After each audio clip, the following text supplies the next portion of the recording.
لا بص ركز معايا كده وما تنامش، عشان اللي انا هتكلم عنه النهارده مش موبايل والسلام. في هواتف لو انت شفتها بتقدم مواصفات كويسه، ولكن موبايل النهارده جاي بيقول لك انا هنا علشان اغير اللعبه كلها. تصميم بيلفت نظرك من اول ما تشوفه، شاشه بتنور لك وشك من كتر السطوع، وكاميرات جامده مع شحن سريع وبطاريه ممتازين الصراحه. من اول نظره هتسال نفسك الموبايل ده جامد كده ليه. لو بتفكر في موبايل جديد وعايز تعرف ده اللي يستاهل ولا لا، يبقى اربط الحزام واضرب لايك واشتراك، ويلا بينا بقى نغوص في تفاصيل الهاتف ده. ويا اهلا بكم يا احلى متابعين في قناه موبي سي. احنا النهارده هنتكلم عن هاتف الهونر 400، هنتكلم عن كل مواصفات الهاتف، المميزات، العيوب، السعر، وكمان المقارنه اللي بتكون في النهايه. اعمل لايك واشتراك ويلا بينا نبتدي. في موبي سي تقدر تشوف مواصفات والسعر ومميزات وعيوب كل موبايل، وكمان مقارنه مع افضل منافس ليه. كل ده في فيديو واحد. اول حاجه نشوف تصميم الهاتف. وتصميم الهونر 400 انيق ورايق بشكل مش طبيعي، ظهر فلات وحواف مستقيمه بيدوا احساس في مسكه الايد جامده الصراحه، خصوصا مع الوزن الخفيف والسمك الرفيع بتاع الموبايل. والكاميرات جاب توزيع هادي كده خفيف مدمج في التصميم كده، شكله حلو وهي متغير عن الجيل اللي فات. شكلها شيك الصراحه. طبعا ده كله وجهات نظر واذواق في الاخر. طبعا ده كله بيكمله مقاومه للماء IP66، يعني عشان كده تكمل التصميم ده. وخلونا نبص على الشاشة اللي هنا جاب حجم 6.55 بوصة، جودتها 1.5K وبدقة 2736 في 1264 بكسل مع معدل كثافة بكسلات 260 بكسل لكل انش. والشاشة هنا نوعها أموليد ومعدل التحديث 120 هرتز، والسطوع بتاع الشاشة 5000 شمعة مش طبيعي. وغالبا للاسف مفيش طبقه حمايه زي الجيل اللي فات. الشاشه هنا من اقوى مميزات في الهاتف ده، جوده 1.5K معناها انك هتشوف تفاصيل كتير من الشاشات العاديه او ال 1080. يعني الوان مشبعه بوضوح عالي مع شاشه اموليد وكثافه بكسلات عاليه، حاجه ممتازه مع 120 هرتز عشان تديك تصفح ناعم كده وسلس كده، مع سطوع ممتاز 5000 شمعه هيخليك تشوف الشاشه تحت الشمس بشكل واضح جدا الصراحه. العيب الوحيد اللي مش عاجبني ان مفيش طبقه حمايه زي الجيل اللي فات. طب انت غلطت في الجيل اللي فات صلحها المره دي. بس غير كده بشكل عام الشاشه هنا قويه وممتازه على الفئه دي، وهتقدم اداء ممتاز الصراحه. ونيجي بقى لنقطة الأداء اللي بتفرق جدا في الفئة دي. الموبايل بيجي بمعالج السناب دراجون 7 جين 3، وده معالج كويس جدا بدقة تصنيع 4 نانو. والمعالج ده بيحقق على انتوتو حوالي 816000 نقطة أو 830000 نقطة في الحدود دي، ودي أرقام محترمة جدا في الفئة المتوسطة العليا الصراحة. المعالج ده يعتبر من أقوى معالجات في الفئة دي، نفس اللي كان موجود في هونر 200. كنا نتمنى معالج أحدث، ولكن المعالج هنا بالنسبة للمنافسين ممتاز في الاستخدام اليومي العادي. يعني المهام اليومية هتلاقي تصفح، تنقل بين التطبيقات، سوشيال ميديا، تصوير، شغل، كل ده هيعدي من غير لاج او تهنيج. وفي الالعاب المعالج بيقدم لك تجربه ممتازه الصراحه، هيشغل لك ببجي والعاب تقيله على اعدادات كويسه. باختصار الهونر 400 مش بس بينافس في المعالج، لا ده داخل يكسب كمان في النقطه دي. المعالج هنا ممتاز الصراحه.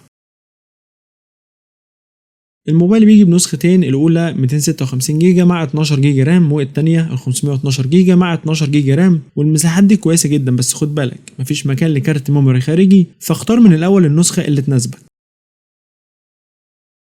نبص على الكاميرات. والهاتف هنا بيجي باتنين كاميرا خلفيه، الاولى 200 ميجا بكسل ودي الكاميرا الاساسيه بفتحه عدسه f1.9 ومعاها تثبيت بصري. والكاميرا الثانيه 12 ميجا بكسل ودي كاميرا الترا وايد للتصوير بزاويه واسعه. اللي مزعلني شويه ان هونر شالت العدسه الزوم اللي كانت في هونر 200. انت بتشيلها ليه؟ انت المفروض بتطور مش بترجع لورا. بس بالرغم من كده الكاميرا الاساسيه العدسه بتاعتها قويه وبتقدم زوم 2x و3x ممتازه جدا الصراحه، سواء في التفاصيل او الالوان. وده طبعا بفضل العدسه القويه جدا الصراحه الرئيسيه. يعني بالنسبه لتصوير الفيديو فبتصور فيديوهات من الكاميرا الخلفيه 4K 30 فريم في الثانيه و1080 30 او 60 فريم في الثانيه مع وجود تثبيت بصري والكتروني. والكاميرا السيلفي 50 ميجا بكسل بفتحه عدسه f2.0 وهي تصوير فيديوهات 4K 30 فريم في الثانيه. ببساطه الكاميرات هنا نقطه قوه حقيقيه في الموبايل ده، وبتقدم نتائج ممتازه الصراحه. نتكلم بقى عن البطاريه اللي جايه هنا بحجم 6000 ملي امبير، وده رقم ممتاز. يعني الموبايل ممكن يكمل يوم معاك كامل استخدام وممكن يعدي كمان. وده بيرجع كمان ان المعالج هنا موفر للطاقه، فدي حاجه كويسه جدا يعني. اما الشحن فعندك شحن سريع 80 واط يشحن 40% في 15 دقيقه، ودي حاجه ممتازه في السعر ده. بس اللي مزعلني شويه ان النسخه اللي فاتت الهونر 200 كانت بتيجي بشحن سريع 100 واط، فانتوا ليه قللتوه؟ مش معنى كده ان ال 80 ضعيف، لا 80 في الفئه دي ممتاز واكتر من ممتاز كمان. الهاتف شغال باندرويد 15 وبيستقبل تحديثات لحد 6 سنين، وده رقم ممتاز الصراحه. بيدعم NFC، بيدعم الاي سيم، بيدعم خدمات الجيل الخامس، مقاوم للماء والاتربه بمعيار IP66. منفذ الشحن بيجي من نوع تايب سي. سماعات ستيريو، صوت نقي وعالي، وللاسف مفيش منفذ سماعات 3.5 مللي وده طبيعي في السعر ده. مستشعر البصمه موجود تحت الشاشه وبيشتغل بسرعه وكفاءه الصراحه. كمان في مميزات ذكاء اصطناعي متقدمه جدا مش موجوده في اي هاتف تاني، بتساعد في التصوير، في الترجمه، في تنظيم المهام اليوميه، حاجات حصريه الصراحه. الالوان المتوفره من الهاتف ده هو الاسود والفضي والذهبي. معلش ثانيه من وقتك، وقبل ما نخش على المميزات والعيوب والسعر وكل الحاجات الباقيه، معلش ثانيه من وقتك اعمل اشتراك لقناه موبي سي. احنا بنتعب جدا علشان نقدم لكم المحتوى ده وبياخد وقت ومجهود، فاللايك بتاعك والاشتراك مش هياخد منك ثواني ولكن هيفرق معانا جدا. ويلا بينا نكمل. طيب نتكلم عن مميزات الهاتف. الشاشة الصراحة كويسة ممتازة، 1.5K أموليد بسطوع ممتاز، حاجة خرافية. المعالج برضو ممتاز وهيقدم أداء كويس جدا في الفئة دي، ومنافس قوي جدا الصراحة. الكاميرات الصراحة قوية جدا وبتقدم صور بورتريه جامدة ورايقة الصراحة. بطارية كبيرة 6000 ملي أمبير مع شحن سريع 80 واط في الفئة دي، حاجة ممتازة. طيب بالنسبه للعيوب، الصراحه كنت اتمنى وجود كاميرا الزوم اللي اتشالت اللي كانت موجوده في الهونر 200، كانت هتفرق قوي مع الموبايل ده. برضو كنت اتمنى يكون في طبقه حمايه على الشاشه يعني.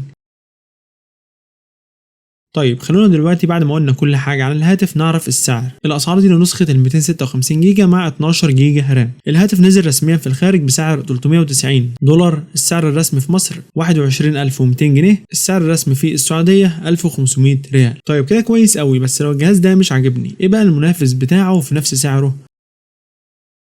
هقولك عندنا هاتف الفيفو V50 5G. الهاتف ده هو اقوى منافس للجهاز اللي احنا بنتكلم عليه النهارده. في طبعا السامسونج جالاكسي A56، ولكن انا شايف الفيفو متكامل اكتر، بالذات مع علبه سامسونج اللي بتيجي فاضيه اصلا، محتاج تشتري الشاحن والجراب والسكرينه وكل حاجه. فاحنا هنخش على مقارنه دلوقتي سريعه بين الجهازين، ولكن قبل المقارنه احب بس اقولك ان احنا عملنا مراجعه كامله للفيفو V50. يعني لو انت تحب تشوف المراجعه دي تاخد فكره، هتلاقيها من الاي اللي هتظهر لك فوق دلوقتي.